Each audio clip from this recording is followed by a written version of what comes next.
Right then, we are back for part 2 in Cape Rowell, which is a very woodlandy style trek. It's pretty much carved out for you already, so there's no real chance of going off course, but there's always a possibility. For the first hour or so, the trees are very pale because all the bark and the skin, so to speak, has been clawed away by the koalas, who aren't as common here as they are on the Great Ocean Road. I think they did have a bit of problem with the koalas kind of destroying the wildlife, so they had to kind of get rid of a few of them, which is a bit of a shame. But what can you do in some of these cases? And I should enlighten you on my attire that I'm wearing, because it's a long walk. So I've got my boots on with my long socks to make sure we've got extra premium comfort and keep my feet nice and warm. And of course I'm wearing the fluorescent orange Columbia trekking top, compression top should I say, as it keeps my body nice and tight and tries to prevent my belly from sticking out too much. It also makes me nice and visible in case I do get into a spot of bother, and to enhance that visibility. I don't think it was something that I mentioned in the What's in the Bag episode 2 so long ago, all the way in Agra. That was it, in Agra when we recorded that one. But my satchel of choice is the Nike Tiempo fluorescent neon boot bag, which, like I was saying, has that good colouring to it. So if I do get lost in the dark, then if someone is looking for me, then they might be able to find me, more than if I didn't just have a regular bag. It does mean that it's not really a rucksack, it's more of a drawstring bag, just like one that your son or friend or even yourself would take to secondary or primary school PE, to put all your sweaty gym clothes in.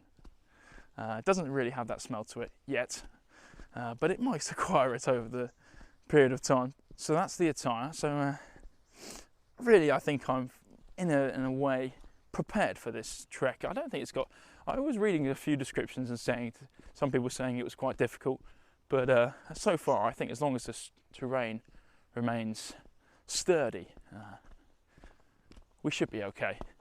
I think we've faced fouler beasts and more difficult tests at this point in time. So as we enter the trek for Cape Rowell, there was a kind of notice board on the side saying if you want to go into any of the national parks in Tasmania, you need to buy a permit, which I did before arriving here. Stupendous organisation for myself, I do say so.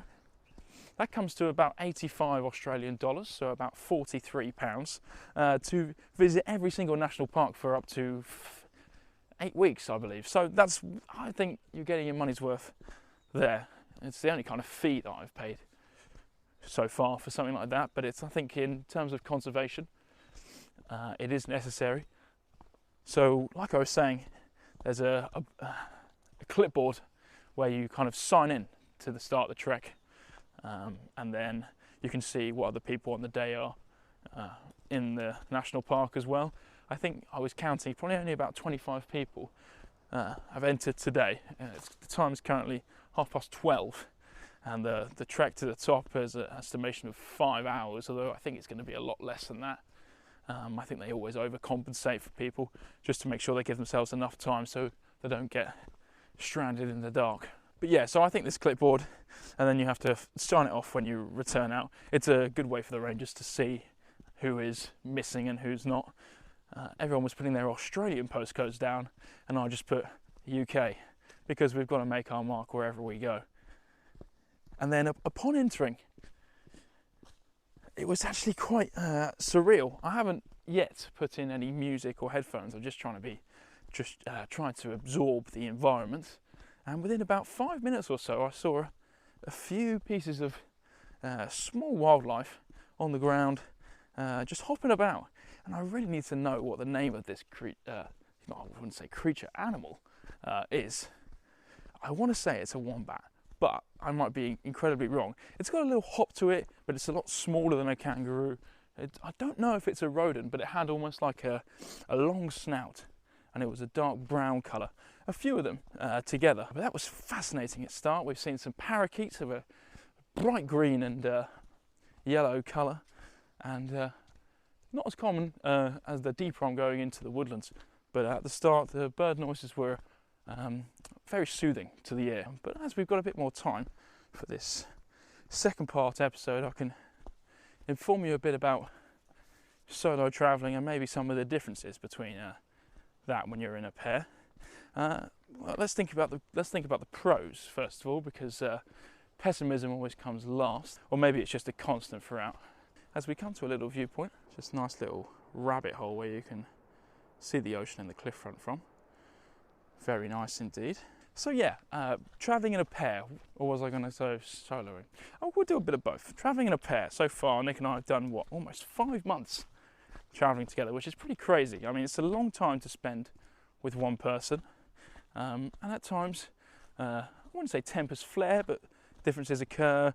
You want to do different things, take things at a different pace, and so that can sometimes cause tension. So you don't get any of that, obviously, when you're travelling solo. You can go at your own pace, but sometimes it might be difficult to find motivation to do things. And so I think for me, as I'm going on through the rest of the country, I probably spend a day just planning my itinerary for the rest of the week, giving myself time to rest. I mean, this is going to be obviously a very intense 7 days, which is going to require a few days off. I mean, I make it sound like it's really difficult work, but it can be fatiguing. Having so much greatness in your life that come across so quickly is, oh my God, so difficult, listeners. I feel so sorry for myself that I'm putting my body through this and my mind. But yeah, we'll take a few days off, probably head back to Melbourne, and then go over to the north of Australia, over to Cairns. So there is a need for motivation, which sometimes I can find difficult. But I think after you do it a few times, that sense of just little steps in planning and organisation can make things a lot more enjoyable and very rewarding.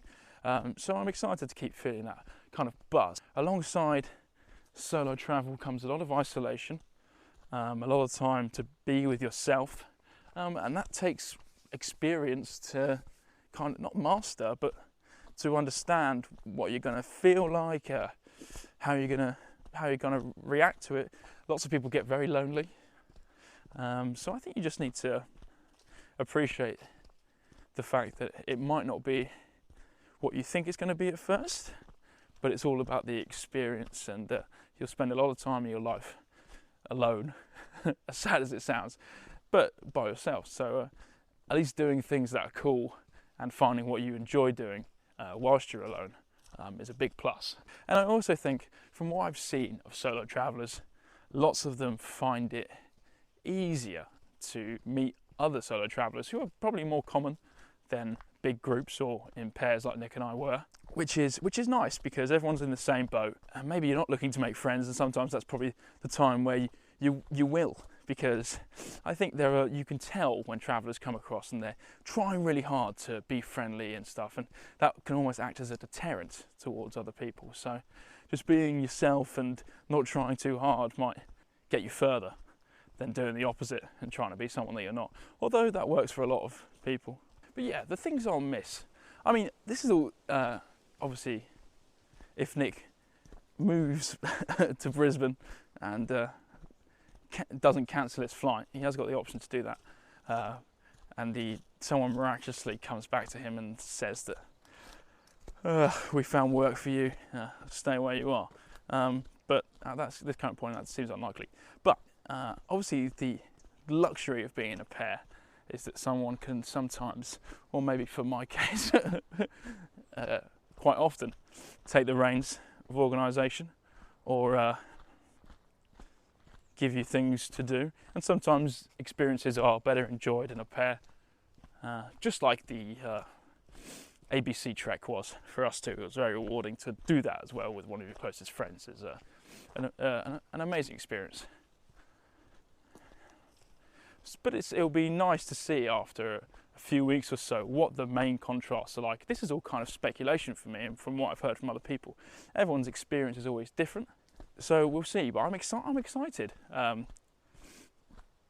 I like driving around, as I've said a number of times, and I like being able to do new things, and maybe I'll find something that I haven't done before and that I really enjoy. So there's lots of things to be optimistic about. If anyone is curious about or has any questions about what they might be expecting from solo travelling or from travelling in a pair and its comparisons, if you have any questions for me, feel free to send a message in, and maybe I can give you somewhat of a response. Whether it will be useful or not, who knows. But I hope that's been somewhat helpful. I know that this show is most of the time it provides you with some sort of information, but is not at all informative.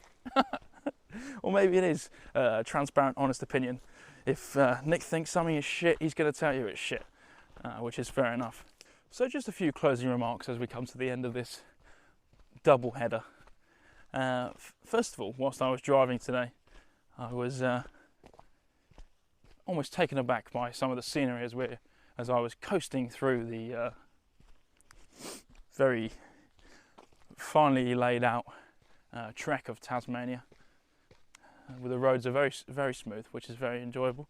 And I was listening to a masterful musician by the name Ludovico Einaudi, an Italian composer who is just out of this world. You may know some of his music from the classic composition of Novelle Bianchi, if I'm saying that correctly, or maybe something a bit more modern called Life or Experience.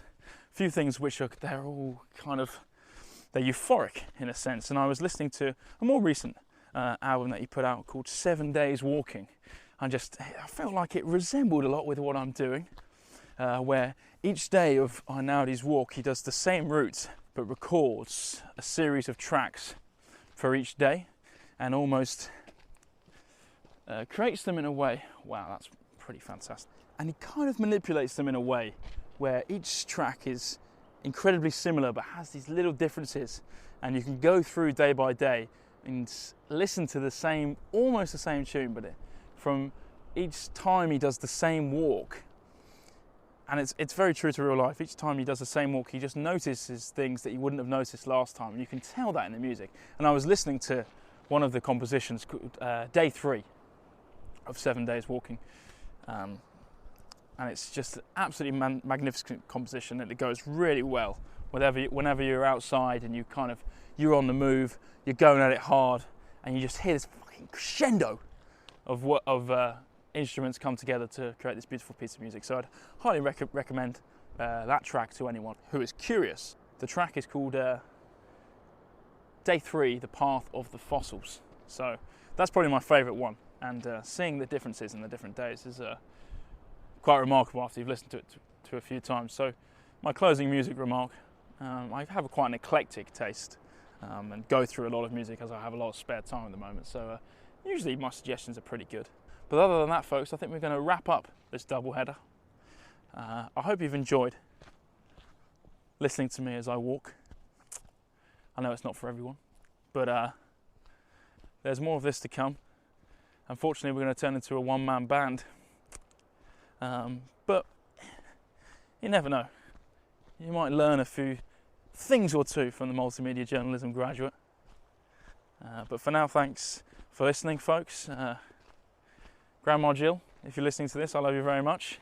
I hope you're doing well. Thanks very much.